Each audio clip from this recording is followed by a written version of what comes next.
మన ఇటీవలి కాలంలోనే భారత communist party CPI Sri Sathya Sai జిల్లా సమితి తరఫున పోయిన సోమవారం అంటే 8 రోజుల క్రితం జిల్లా వ్యాప్తంగా దాదాపు 30 రోజుల పాటు 25 నుంచి 30 రోజుల పాటు సిపిఐ కార్యకర్తలు, ప్రజా సంఘాల కార్యకర్తలు, నాయకులు అందరూ కూడా గ్రామాల్లో, పట్టణాల్లో అప్లికేషన్స్ హౌసింగ్ ఇష్యూ ఏదైతే ఉందో ఈ హౌసింగ్ ఇష్యూ పైన చాలామందికి అర్థం కావడంలే. ఇంకా హౌసింగ్ ఇష్యూ ఉందా అనే వాళ్ళు ఉన్నారు. అంటే జగన్మోహన్ రెడ్డి 32 లక్షల ఇల్లు ఇచ్చేసాడు కదా, ఇంకా ఇళ్ళ సమస్య ఉందా అని ఒక వర్గం చెప్పేవాళ్ళు ఉన్నారు. తర్వాత ఇప్పుడు ఇంకా సమస్య ఉంది. 32 లక్షలు జగన్మోహన్ రెడ్డి ఇవ్వలే. ఊరికే అది ఒక ప్రగల్భాలు, దాని మీద వచ్చినటువంటి ఒక బయటకు వచ్చినటువంటి ఒక ప్రచారం తప్ప రాలే అనేది ఎందుకు ఎట్లా చెప్తున్నారని మీరు అడగచ్చు. మేము సత్యసాయి జిల్లాలోనే అప్పుడు ఉన్నటువంటి హౌసింగ్ పీడీ చంద్రమౌళి రెడ్డి గారిని అడిగాం. ఆయన చెప్పిన లెక్క మాకు 2 లక్షల అప్లికేషన్స్ వచ్చాయి. దాంట్లో 65,000 మందిని శాంక్షన్ లిస్టులో చేర్చాము. 2 లక్షల అప్లికేషన్లు వస్తే 65,000 శాంక్షన్ లిస్టులోకి పెట్టారు. 18,000 కూడా గ్రౌండ్ కాలేదని చెప్పాడు. అంటే పునాదుల దగ్గరికి, గోడల దగ్గరికి, సిమెంట్ దగ్గరికి కాలిపోయాయి. ఈ లెక్క ప్రకారం మనం కానీ చూస్తే మెజారిటీ మనకు చెప్పినటువంటి ఒక ప్రభుత్వం చెప్తున్న లెక్క, పోయిన గత ప్రభుత్వం లెక్కకి ఇక్కడ ప్రజల్లో వారికి వచ్చినటువంటి ఒక లబ్ధికి ఎక్కడ మ్యాచ్ కావడం లేదు. అందుకే ఆ సమస్య ఉందని చెప్తాను. తర్వాత గత 2014-19 అప్పటి కూటమి, అప్పటి తెలుగుదేశం పార్టీ హయాంలో టిడ్కో ఇల్లు ఇచ్చారు రాష్ట్ర వ్యాప్తంగా. 4 నుంచి 5 లక్షల ఇళ్లను ఈ రాష్ట్రంలో టిడ్కో హౌసెస్ ఇచ్చారు. 25,000 రూపాయలు, 50,000 రూపాయలు డిపాజిట్ చేశారు లబ్ధిదారు. చేస్తే వాటికి సంబంధించి ఈ రోజు వరకు డిపాజిట్గా ఉండిపోయాయి. అవన్నీ కూడా లబ్ధిదారులందరూ కూడా ఎంపిక చేశారు. వాళ్ళు తర్వాత జగనన్న ఇళ్ళకి అప్లై చేస్తే ఎర్రరన్ వస్తుంది. ఇప్పుడు తెలుగుదేశం పార్టీ ఈ గవర్నమెంట్లో అప్లై చేసిన ఎర్రరన్ వస్తుంది. వాళ్ళకి ఇండ్లు అప్పచెప్పలే. 80% పూర్తయింది, 80-90%. వాళ్ళకి బ్యాంక్ లోన్ కూడా శాంక్షన్ చేసింది అప్పుడు గవర్నమెంట్. వాళ్ళకి ఎవరీ మంత్ వచ్చేసి ఒక నోటీస్ వస్తుంది. ఏమంటారు, లోన్ ఎగవేతదారుల ఖాతాలు వాళ్ళ పేర్లు ఉన్నాయి బ్యాంకు లిస్టులో. అంటే వాళ్ళందరూ కూడా ఇప్పుడు అప్పు ఎగవేతదారుల లిస్టులో చేరిపోయారు ఈ 5 లక్షల మంది. అందులో మన కదిరి టౌన్లో కూడా 2,000-3,000 ఇళ్ళు ఉన్నాయి. 2,300 అనుకుంటా కదిరిలో ఉన్న. ఈ జిల్లాలోనే నాకు తెలిసి సత్యసాయి జిల్లాలో కదిరి టౌను, పుట్టపర్తి, ధర్మవరం, పెనుగొండ, హిందూపురం ఇట్లా అర్బనైజ్డ్ ఏరియాస్లో దాదాపు ప్రతి చోట కూడా ఒక 2,000 తక్కువ లేవు, పైకే ఉన్నాయి. ఒక 5-6 ప్రాంతాల్లో ఉన్నాయి. ఆ లెక్కన ఒక 10,000 ఇళ్ళు ఈ జిల్లాలో ఉన్నాయి. మరి ఆ 10-12,000 మంది సమస్య, లబ్ధిదారుల సమస్య ఎవరు పరిష్కారం చేయాలా? ఇప్పటి వరకు పరిష్కారం కాలే.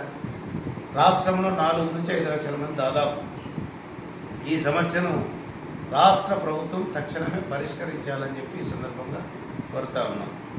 అదేవిధంగా మొన్నటి రోజున 3వ తేదీన జరిపినటువంటి ధర్నా, మరి జిల్లా వ్యాప్తంగా సిపిఐ శ్రేణులు, ప్రజలు అంతా కదిలొచ్చి దాదాపు ఒక 8,000 మంది నుంచి 10,000 మంది కలిసాం. కలిస్తే అసలు నేను కూడా ఆశ్చర్యపోయా, ఇంతమంది కలుస్తారని. మొదట్లో మేమేదో 2-3 వేల మంది వస్తారని అనుకున్నాం. 8 నుంచి 10,000 మంది. పుట్టపర్తి బట్ల 300 మంది పోలీసులు పూర్తిగా దానికి కాపలా ఉన్నారు. నియర్లీ నాకు తెలిసి ఒక 4 డిఎస్పీలు, సిఐలు, ఎస్ఐలు అంతా ఉన్నారు. అంతమంది ప్రజలు వచ్చారు. అక్కడికి వచ్చిన తర్వాత ధర్నా తర్వాత దాంట్లో సిపిఐ రాష్ట్ర కార్యదర్శి రామకృష్ణ గారు పాల్గొన్నారు.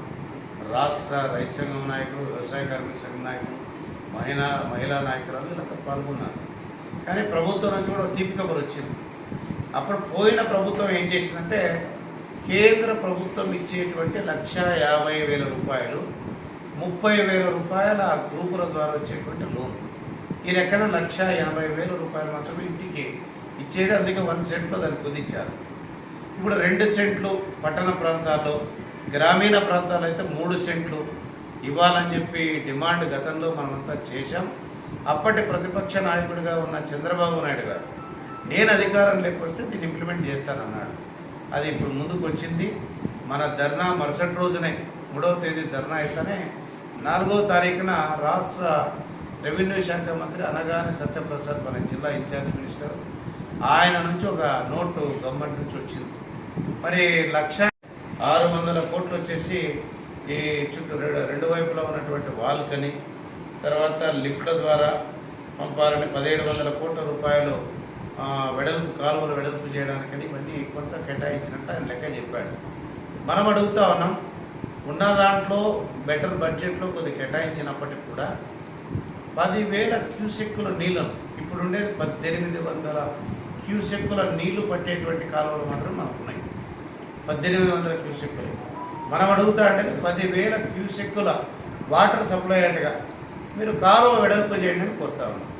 వీళ్ళు ఏమంటా ఉన్నారు, ప్రభుత్వం ఏమంటుందంటే ఇప్పుడు రెండు వైపులా వాళ్ళు ఏమంటుందని ప్రహరీ కూడా దాన్ని ప్రొటెక్షన్ వాల్ అంటారు కదా, ఇంకా ఇవన్నీ అనేక పేర్లు ఉన్నాయి. ఈ వాళ్ళు కట్టేసి ఆఖరి వరకు నీళ్లు తీసుకోవాలి కుప్పం వరకు అంటున్నాం. మేము కుప్పంకు నీళ్లు తీసుకోవడానికి వ్యతిరేకం కాదు.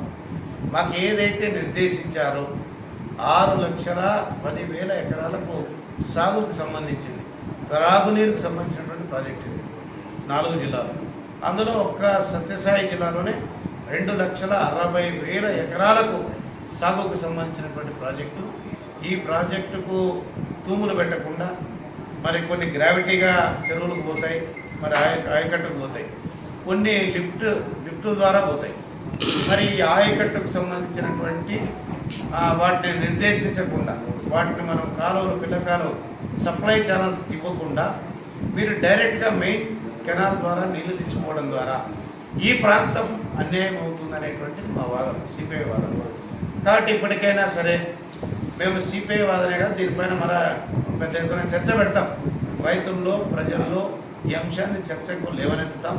కాబట్టి రైతులకు సంబంధించి సత్యసాయి అనంతపురం లాంటి జిల్లాలో రైతాంగం మరి 10 ఎకరాల పొలాలున్నా సరైనటువంటి పంటలు లేక మరి వర్షాభావంతో పండేటువంటి పంటలతో అప్పుల పాలై ఈరోజు బెంగళూరు నగరంలో మరి ఎక్కడ చూసినా మున్సిపల్ కార్పొరేషన్ వర్కర్స్ అంతా మన వాళ్ళే, తర్వాత తిరుపతి తిరుమలలో కాశీదారాలు అమ్ముకునే వాళ్ళు మన వాళ్ళే, కేరళలో అడుక్కుంటున్నటువంటి వ్యక్తులు కూడా మన వాళ్ళే. ఎందుకు మేము ఒట్టిగా చెప్పట్లా, మేము ప్రత్యక్షంగా వలసలు పోయినటువంటి వ్యక్తులను పరిశీలించి తమిళనాడు, కేరళ, బెంగళూరు ఇవన్నీ విజిట్ చేసి మా బృందం ఇవన్నీ కూడా తెలంగాణ ప్రాంతంలో అనేక మంది మన వాళ్ళు వలసలు పోతా ఉన్నారు.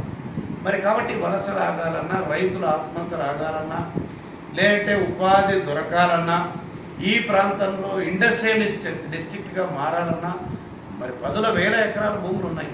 ఈ 1,000 ఎకరాల భూములకి కొత్త ఇండస్ట్రీలు రావాలన్నా మెయిన్ నీళ్ళ సమస్య, ఈ వాటర్ సమస్యను పరిష్కరించాలని కోరుతాను. గొల్లపల్లి రిజర్వాయర్ నీళ్ళు వచ్చాయి, చంద్రబాబు నాయుడు గారి పీరియడ్లోనే కియా వచ్చింది. ఈరోజు అది ఒక గొప్ప ఇండస్ట్రీగా మనం భావిస్తూ ఉన్నాం కదా. Credit goes to Chandrababu Naidu చెప్తున్నాం కదా. మరి అట్లా వాటర్ ఈ రిజర్వాయర్స్ కన్నింటికి వచ్చి ఈ చెరువులు నింపినట్లయితే చెరువుల కింద ఆయకట్టు పంట వస్తుంది. అంద్రీనీవా కింద ఏదైతే ఆయకట్టు ఉందో 2,60,000 ఎకరాలకు పిల్ల కాలువలు తవ్వి తర్వాత తీసుకోమని చెప్తాను. సప్లై ఛానల్స్కి మరి స్టేట్ బడ్జెట్లో కేటాయించండి, సప్లై ఛానల్స్ అన్నింటినీ పిల్ల కాలువలు కేటాయించండి, తర్వాత మీరు ఎక్కడికైనా నీళ్లు తీసుకోండి. కాబట్టి హంద్రీనివాకు సంబంధించినటువంటి అంశంలో ఈ సత్యసాయి జిల్లాలో రైతాంగాన్ని కూడా మేము మరీ కరపత్రాన్ని కూడా తీసుకొస్తాం. తర్వాత దీన్ని ప్రజల్లోకి రౌండ్ టేబుల్స్ ద్వారా మరి చర్చ తీసుకొచ్చి ప్రజల్లో అవేర్నెస్ కూడా తీసుకొస్తాం. ఈ ప్రాంతాన్ని సుభిక్షంగా కాపాడాలంటే ఈ జిల్లాలో ఉన్నటువంటి ప్రజాప్రతినిధులు కోరుతా ఉన్నాం. అందరూ కూడా అధికార పార్టీ వాళ్ళే గెలిచారు, చాలా మంచిది. కూటమిలో నుంచి కూడా ఒక ఆయన గెలిచాడు, మంచిది. కానీ ఈ జిల్లాలో 2 మంత్రులు ఉన్నారు, ఆ జిల్లాలోనే ఒకరే ఉన్నారు. కాబట్టి మనం ఈ ప్రాంతాన్ని సస్యశ్యామలం చేసుకోవడానికి కావాల్సినటువంటి ప్రయత్నంలో మేము చేసేటువంటి ఒత్తిడిలో మేము చేసేటువంటి ప్రయత్నంలో మీరు ప్రజాప్రతినిధులుగా మా వారిని, ప్రజల వారిని, రైతాంగం వారిని మీరు అసెంబ్లీ సెషన్స్లో లేదా మంత్రుల దగ్గర, ప్రభుత్వం దగ్గర, ముఖ్యమంత్రి గారి దగ్గర మరి దీన్ని ఒత్తిడి రూపంలోనూ విన్నవించి ఈ ప్రాంతానికి న్యాయం చేకూర్చే విషయంలో ప్రజాప్రతినిధులు కలిసి రావాలని కోరుతాను. అదేవిధంగా బీజేపీ నాయకులు కూడా ఒక అంశాన్ని తెలియజేయాలనుకుంటాం. వాళ్ళు పోలింగ్లోకి వచ్చిన తర్వాత ఆయన మర్చిపోయిండే నేను 1,00,000 కేసు ఇస్తానని చెప్తుండే. అంటే 1,50,000 కేంద్ర నిధులు, ఈయన 1,00,000, 250, లోను 3280. లోన్ అనేది అది కట్టేది కాబట్టి లెక్కలేక లేదు, సహాయం కింద వస్తుంది. 250 మన ధర్నా అనంతరం 4 లక్షలు ఇస్తామని చెప్పి 4వ తారీఖున మరి మంత్రి గారి పేరుతో వచ్చింది. దీనికి రాష్ట్ర ప్రభుత్వానికి, మంత్రి గారికి, మరి ఇప్పుడున్నటువంటి ప్రభుత్వానికి కూడా ఈ సందర్భంగా కృతజ్ఞతలు తెలుపుతా ఉన్నాం. దీంతో పాటు కొన్ని చిన్న వాళ్ళు ఇది కూడా పెట్టారు. దాంట్లో 5 ఎకరాల మెట్టు ఉండేవాళ్ళు, 2.5 ఎకరాల తరి ఉండేవాళ్ళు, మాగాని ఉండేవాళ్ళని ఈ చిన్న క్లాసెస్ ఉన్నాయి. ఇంకా ఇసుక, ఇనుము ఇట్లాంటివి ఏవైతే చిన్న ఉన్నాయో వాటిని కూడా ఈ లబ్ధిదారులకు చేకూర్చినట్లయితే బాగుంటుంది. ఈరోజు మళ్ళీ ఒక మంత్రి మన ఎవరు ఈ పులుసు పార్సారథి గారి పేరుతో ఒక నోటీస్ వచ్చింది. ఎస్సీ ఎస్టీలకు 50,000 రూపాయల నుంచి 75,000, ఈ 4 లక్షల రూపాయలు కాకుండా 50,000 రూపాయల నుంచి 75,000 వరకు అదనపు సహాయాన్ని కూడా అందజేస్తామని చెప్పి ఈరోజు చెప్పారు. ఇది రాష్ట్ర ప్రభుత్వం ఒకవైపు మా పోరాటము ఒత్తిడి ఉంది, గత ప్రభుత్వంలో ఉంది. ప్రభుత్వం ముందుకు రావడం అనేది కూడా ఒక హర్షించాల్సినటువంటి అవసరం ఉంది. మేము సిపిఐగా ఈ అంశాన్ని మరి హర్షం వ్యక్తం చేస్తాము. అదేవిధంగా ఇంకా చాలా సమస్యలు ఉన్నాయి. ఈ టిడ్కో ఇష్యూను తక్షణం పరిష్కరించాలని ప్రభుత్వం కూడా దీని మీద దృష్టి పెట్టాలని, ఎమ్మెల్యేలు కూడా మరి అర్బనైజ్డ్ ఎమ్మెల్యేలు ఈ ఇష్యూని ఎందుకు వాళ్ళు గుర్తు చేయడం లేదా అసెంబ్లీ సెషన్స్లో అర్థం కావడం లేదు. కాబట్టి మేము కదిరి ఎమ్మెల్యే కూడా ఈ దృష్టిలో తీసుకొస్తాం. జిల్లాలో ఉన్నటువంటి ఎమ్మెల్యేలు, మంత్రులు వారి నోటీసులు కూడా తీసుకుపోతాం. ఈ సమస్యకు ప్రజలకు దాదాపు ఇది ఒక అపస్కృత సమస్యగా 2014, 2024, 25 అంటే 10 సంవత్సరాల సమస్య. కాబట్టి ఈ సమస్యకు తక్షణం పరిష్కారం చూపాలని చెప్పి కూడా ఈ సందర్భంగా సిపిఐగా డిమాండ్ చేస్తాను. అదేవిధంగా మనకు సంబంధించి హంద్రీ నివా ఇష్యూ, ఇప్పుడు ఈ హౌసింగ్ ఇష్యూ తర్వాత మనకు మేజర్ ఇష్యూ ఉండేది హంద్రీ నివా ప్రాజెక్టు. శివరామకృష్ణయ్య గారు ఎప్పట్లో ఎన్టీ రామారావు గారి పీరియడ్లోనే ఆయన దీనంతా కూడా డిజైన్ చేసి రాయలసీమ ప్రాంతంకు, ఇది పూర్తిగా మెట్ట ప్రాంతం, ఈ ప్రాంతం అంతా కూడా కరువు ఛాయలతో కూడుకున్న ప్రాంతం. ఇది అప్పట్లో బ్రిటిషర్సే ఈ ప్రాంతాన్ని ఖాళీ చేసి వెళ్ళిపోండి అని చెప్పారట. అప్పట్లో బ్రిటిషర్సే ఇది పంటలకు పనికిరాని నేలగా మారుతుంది, ఇది రానున్న కాలంలో వర్షాభావం లేనటువంటి ప్రాంతం. భారతదేశంలోనే రాజస్థాన్లో ఉన్నటువంటి జైసల్మార్ జిల్లా తర్వాత మన అనంతపురం లాంటి ఉమ్మడి అనంతపురం జిల్లా అంటే రాయలసీమలో ఉన్నటువంటి పార్ట్ ఆఫ్ ద పార్ట్ ఇట్లాంటి ప్రాంతం అని చెప్పి అప్పట్లోనే గుర్తించారు. మరి దీనికి 1970 దశకంలో సిపిఐలో అప్పటి ఎమ్మెల్యేగా ఉన్నటువంటి వికే ఆదినాయుడు గారు, అతని పేరే నీళ్ళ ఎమ్మెల్యే, అంటే ఆయన ఎప్పుడు ఎక్కడికి పోయినా నీళ్ళ గురించి మాట్లాడేవాడు. ఇది కృష్ణా నదీ జలాలను రాయలసీమ ప్రాంతానికి మళ్లించాలని అప్పట్లో తెల్లని గోడలపైన ఎర్రటి మట్టితో రాసేటువంటి రోజులు. అసలు కృష్ణా నది అనేది చాలా డౌన్ఫాల్లో ఉంటుంది, ఏ రకంగా ఈ మెట్ట ప్రాంతానికి నీళ్ళు వస్తాయనేటువంటి అనేక ప్రశ్నలు ఉండేవి. కానీ ఇది రానున్న కాలంలో సాధ్యాలు ముందుకు వచ్చాయి. శివరామకృష్ణయ్య అనేటువంటి ఇంజనీర్ కృష్ణా జిల్లాకు సంబంధించి ఆయన మన జిల్లాలో పనిచేసి సుదీర్ఘకాలం ఎన్టీ రామారావు గారి దగ్గరికి దీని మీద హంద్రీ నుంచి నీవా వరకు, హంద్రీ వచ్చేసి మల్యాల దగ్గర, కర్నూలు జిల్లా మల్యాల దగ్గర ఉంటుంది, నీవా చిత్తూరు జిల్లాలో ఉంటుంది. హంద్రీ టు నీవా వరకు దీని పేరు హంద్రీ నివా ప్రాజెక్ట్ అనేటువంటిది తీసుకొచ్చారు. ఆ తర్వాత కిరణ్ కుమార్ రెడ్డి గారు వచ్చిన తర్వాత కొద్దిగా పొలమనేరు వరకు, పీలేరు వరకు. మరి ముఖ్యమంత్రి ఇప్పుడు ఉన్నటువంటి ప్రస్తుత ముఖ్యమంత్రి చంద్రబాబు నాయుడు గారి హయాం 2014-19లో కుప్పం వరకు దీన్ని ముందు తీసుకుపోయారు. దీనికి మేము ఎవరు అబ్జెక్షన్ కాదు. కానీ ఇక్కడనే వస్తుంది అసలు సమస్య. నీళ్లను కేటాయింపులకు సంబంధించి ఇప్పటి వరకు మనకి ఏ రకంగా ఉందంటే శ్రీశైలంలో ఉన్నటువంటి బ్యాక్ వాటర్ ఆ వెనక భాగం నీళ్లు మాత్రం మనం తీసుకోవడానికి హక్కు ఉంది. ఇప్పుడు ఈ పోలవరం పూర్తయ్యేటువంటి క్రమంలో హంద్రీ నివా ద్వారా 100 టీఎంసీలను కేటాయించాలని, అంటే అలికేట్ చేయమని కోరుతా ఉన్నాం, కేటాయింపులు జరపాలంటా ఉన్నాం, నిర్దేశించమని కోరుతా ఉన్నాం. తద్వారానే ప్రాంతం అంతా సస్యశ్యామలం అవుతుంది.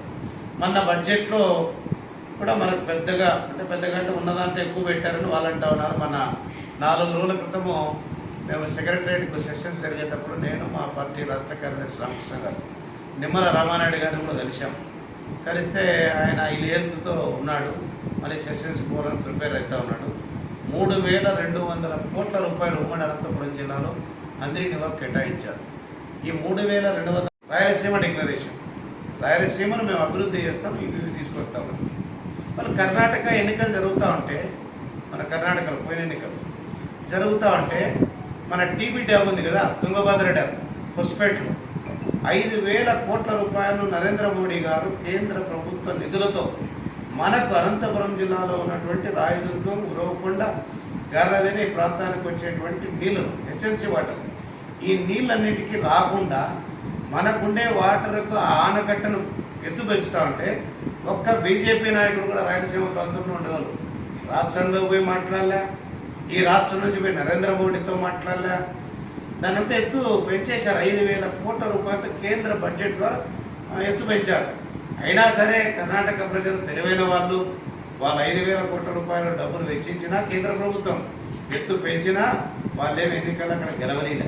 మరి మన ప్రాంత పరిస్థితి ఈ రాయలసీమకు వచ్చేటువంటి నీళ్లను అడ్డుకట్టేస్తా ఉంటే కేంద్ర ప్రభుత్వంపై ఎవరు ఒత్తిడి తీసుకురావాలి?